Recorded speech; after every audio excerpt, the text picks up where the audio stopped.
Previously मैंने सितंबर में जो जो आईपीओ आने वाले हैं उनके ऊपर एक वीडियो बना दिया है। अगर आपने वो नहीं देखा हो तो मैं उसका लिंक आपको डिस्क्रिप्शन में और कार्ड में दे दूंगा, आप वो भी देख लेना, जिससे आपको इन्फॉर्मेशन मिल जाएगी कि सितंबर मंथ में कौन कौन से आईपीओ आने वाले हैं। अब मैं यहाँ पे आपको लेके आऊँ हैप्पीएस्ट माइंड की वेबसाइट पर, क्योंकि रिसेंटली 7 सितंबर को ये आईपीओ आने वाला है और जब तक हमें कंपनी के बारे में कोई इन्फॉर्मेशन पता नहीं हो तो उसके आईपीओ में अप्लाई करने का क्वेश्चन तो अराइज ही नहीं होता। यानी आईपीओ में अप्लाई करने के लिए आपको कंपनी की सारी इन्फॉर्मेशन पता होनी चाहिए। तो सबसे पहले मैं आपको इसकी वेबसाइट पे लाया हूँ।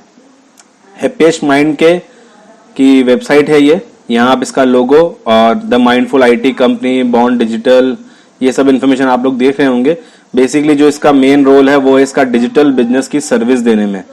रिसेंटली इसने 96% से भी ज्यादा जो अपनी रेवेन्यू अर्निंग करी है वो डिजिटल बिजनेस के सर्विस से ही करी है। तो इसका जो मेन बिजनेस है अभी वो डिजिटल बिजनेस ही चल रहा है। ये आप देख सकते हैं, यहाँ पर कुछ आपको इन्फॉर्मेशन भी बता रखी है।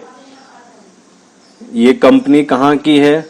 ये बेंगलोर बेस्ड एक आईटी कंपनी है। आपको इसके बारे में इन्फॉर्मेशन होगी सही कि आईटी सेक्टर की कंपनी है और ये जिनकी कंपनी है मेन वो है, यानी कि जो इसके प्रमोटर हैं हम उनके बारे में बात करने वाले हैं कि इनके प्रमोटर की वजह से ये कंपनी खास हो गई है।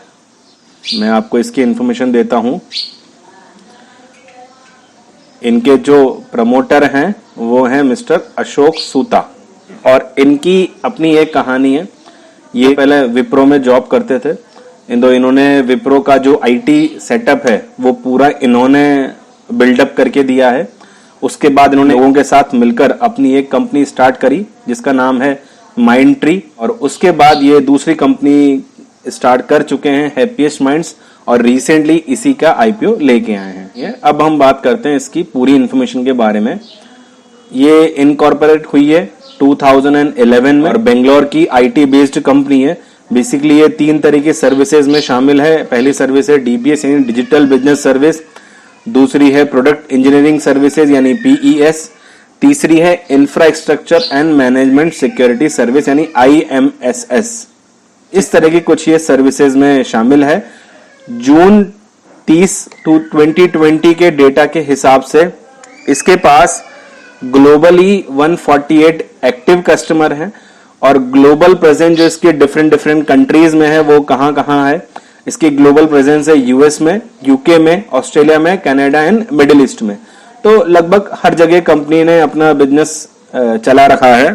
फिस्कल 2020 में ये कंपनी 96.9% जो रेवेन्यू लेके आई है वो कहां से लाई है? डिजिटल सर्विसेज से रेवेन्यू लेके आई है और इसी को लेकर ये आगे अपनी ग्रोथ करेगी। इस कंपनी के रिसेंट आपको फाइनेंशियल्स की इंफॉर्मेशन दे रखी है। 31 मार्च 18 में अगर आप देखें प्रॉफिट था, वो प्रॉफिट ना होकर लॉस था, यानी नेगेटिव प्रॉफिट था 224 मिलियन से रुपीज। ये वहां से बढ़कर ये जर्नी आज 31 मार्च 20 में 717 पहुंच गई है और रिसेंट फर्स्ट क्वार्टर का यानी 30 जून 2020 तक का जो प्रॉफिट है वो 501 है। जब भी कोई आईपीओ आता है उसका कोई ना कोई ऑब्जेक्ट जरूर होता है। इस आईपीओ का जो ऑब्जेक्ट है वो ऑब्जेक्ट ये है कि प्रमोटर्स अपना स्टेक सेल कर रहे हैं और कुछ जनरल कॉर्पोरेट पर्पस है। अब यहां पर हमें आईपीओ की पूरी डिटेल दे रखी है। वैसे तो आप लोगों को पता होगा कि ये 7 सितंबर को स्टार्ट होगा और 9 सितंबर को एंड हो जाएगा।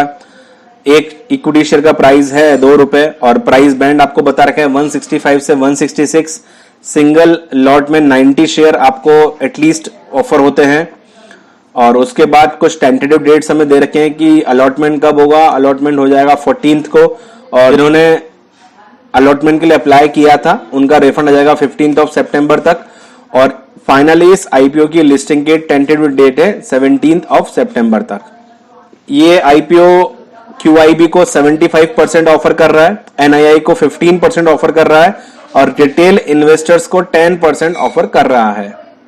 तो कुछ इस तरह हमें इसकी इंफॉर्मेशन दे रखी है और इसके प्रॉफिट को देख के हमें एक बात ये समझ में आनी चाहिए कि एक कंपनी पिछले लगभग 3 साल से इतना ग्रो कर रही है तो डेफिनेटली आने वाले टाइम में ग्रो करेगी। अगर आप लिस्टिंग गेन की भी बात करें तो भी एटलीस्ट 30 to 40% लिस्टिंग गेन आपको इजीली मिल सकता है शॉर्ट टर्म बेसिस पर। और अगर आप लॉन्ग टर्म की बात करें तो ये आने वाले समय में विप्रो, इन्फोसिस, टीसीएस जैसी कंपनीज की रेस में शामिल हो सकती है। तो अगर लॉन्ग टर्म विजन आपका क्लियर हो इस कंपनी को लेकर तो ये अगली इन्फोसिस कंपनी बन सकती है।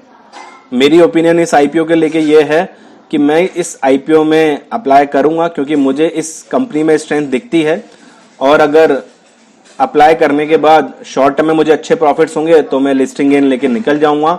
अदरवाइज मैं कुछ शेयर्स लॉन्ग टर्म में भी होल्ड करके रख सकता हूं। तो मिलता हूं आपसे अगली बार एक नए आईपीओ की इंफॉर्मेशन लेकर। नमस्कार।